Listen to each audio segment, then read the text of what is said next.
So let's spend a little time going over the reading.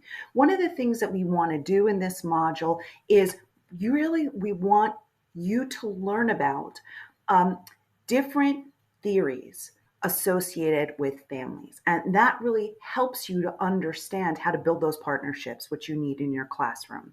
And also to understand things that really stop you from being able to communicate and collaborate with the families and what to do when you hit those issues.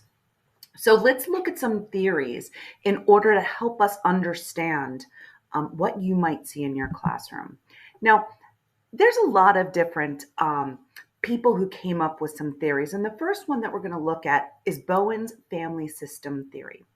And I know that there was a lot of this in the chapter, but let's sort of break it down a little bit. What Bowen wants to do is look at the family system. So instead of just looking at the child as an isolated person in your classroom, you really need to see them as part of a larger group. Um, and this larger group works together, hopefully, in order to keep the family intact. I mean, that's really what this is all about. The family is doing whatever it can to make sure that the family can be a unit. So there's lots of ways that they establish doing it. One of the ways that they establish doing it is by creating boundaries or limits. So a family might not be willing to talk to a person in authority. They might have had bad experiences somewhere down the line dealing with someone in authority, and it might have caused great turmoil in the family. Um, and we see this a lot when we look at families who have encountered difficulties with ACS coming in and trying to pull them apart.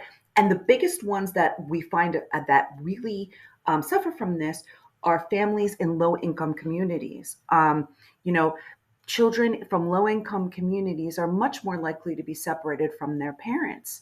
And because of this, they might limit how much they want to tell you or how much they want to share. Another characteristic of families is bonding. And this might be done through spending time together, going to the park, having barbecues, and there might also be limits to that. So, in a family where the parents are very separate from the kids, they might not spend a lot of time having those bonding opportunities. In a family where they're taking care of somebody who is sick, they might not be able to spend as much time. So, we see that coming into play. Another thing that we see is bonding, and this is a lot of times done is rituals or traditions, and that can be something that revolves around food. It can revolve around holidays. It can revolve around the way they take the trash out. So these traditions or rituals can be something that really brings the family together. Another might be rules. The rules might be something that is cultural, like you take your shoes off before you come into a house. Or it might be something that pertains specifically to the family, such as you never talk above a whisper when you're inside because grandma's sick upstairs. And that might be something that children might have grown up with their entire lives. Another thing is the hierarchical structure. So sometimes kids have a lot of control in the family, and sometimes kids don't have any control in the family. And that goes to perhaps it goes to the man of the house, or perhaps it goes to the mother, or perhaps it goes to the grandmother or an aunt. So each structure is very different when it comes to the family. What we're going to be looking at is the ecological system theory. In this theory, we see that the systems outside of the child are broken down into several parts. The first is the macro system, and that's all the way on the outside. And there we see culture and we see welfare policies and political systems. So this is away from the child, but still influencing the community that exists around the child. The next thing we see is the exosystem. And there we see parents' friends and parents' jobs. We see mass media, things that the child is exposed to in the larger world. So the macro system is the really larger world, and we start to move in to this exosystem. Now we're getting closer to the things that really have more of an input on a child, and we get to the system which is called the microsystem. And these are systems that exist right outside of the child: home, parents, school, siblings, neighborhood, peer group. And all of these have a real influence on what goes on with the child. So the child is part of the ecology. The child is part of the larger system around them. And everything that goes on, like the rain, the sunshine, the way that the soil is, all has an effect on the individual child. Theory by Lewis Moll um, talks about culture and how cultural practices and who you are culturally are embedded in your daily practice and routines of family. So, Funds of Knowledge is really looking more at a child within a cultural viewpoint than looking at them as in terms of just isolated individuals. Because students don't come empty to class, they are filled with languages, traditions, cultural experiences, background knowledge, beliefs. Um, and what our job to do is to really pay homage to these, to make children feel that they're not just coming to learn about the school culture, but coming in to enrich the culture within the classroom. And also that extends to how we deal with parents. Um, Another one that we tend to use that in terms of theory is the Head Start Parent, Family, and Community Engagement, PFCE framework.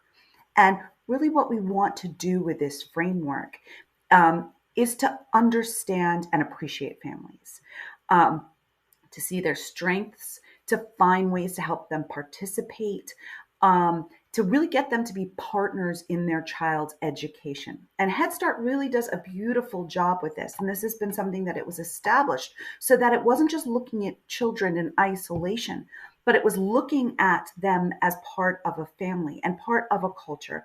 And it really wants to work to create community partners and promote equality and be culturally and linguistically responsive, which means that we want to uh, appreciate differences in terms of culture, integrate them into the classroom, bring them in, and not just do it during holidays, and not just write a few words on the board in a child's language, but really find a way to incorporate that in storytelling and in everything that we do, and making a real effort to get family involvement. So, one of the things that we want to do is we really want to have positive goal oriented relationships with our families. And the way that we can do that is really making sure that they have access, that they're part of our community, that we have a very positive relationship with the families. That the families are the lifelong educators. We see children for 1 year, sometimes two, but we don't see them all the way through. So the parents really are the expert. Get the parents to be involved as children transition from one classroom to another classroom, and see families as advocates and leaders, not just people who sort of, come in and pick them up at the end of the day, but really getting them involved in what goes on in our classrooms.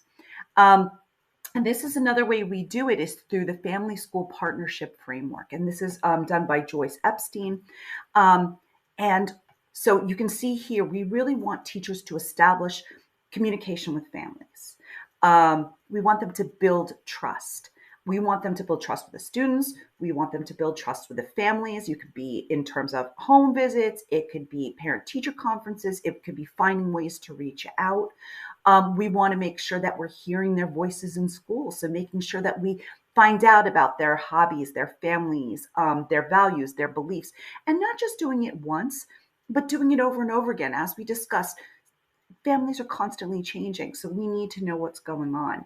Um, and having teachers really use families as somebody who can help enrich the curriculum and things that we do within the classroom. And a lot of times, as we said, we just do that during holidays. We're like, hey, come in and do something about Hanukkah or Kwanzaa, but not just leaving it to that, having them come in as experts in lots of different things. Families love to be a part. Sometimes we don't think so. And that has to do with the fact that there's lots going on.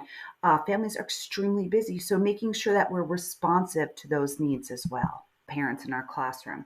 And these are 6 types of involvement. The first is parenting.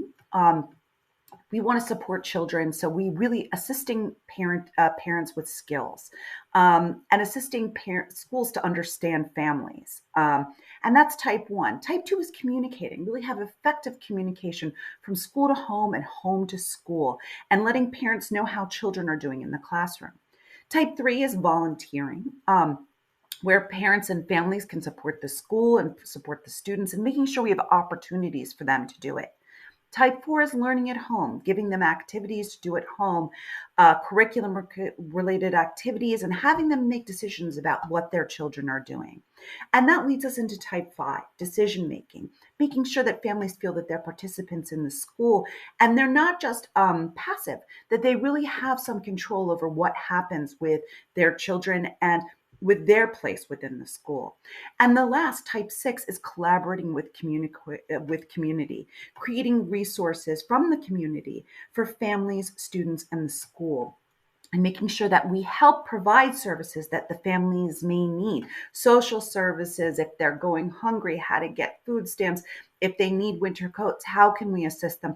And all of these types of involvement can really be paramount to having families feel welcome within the classrooms.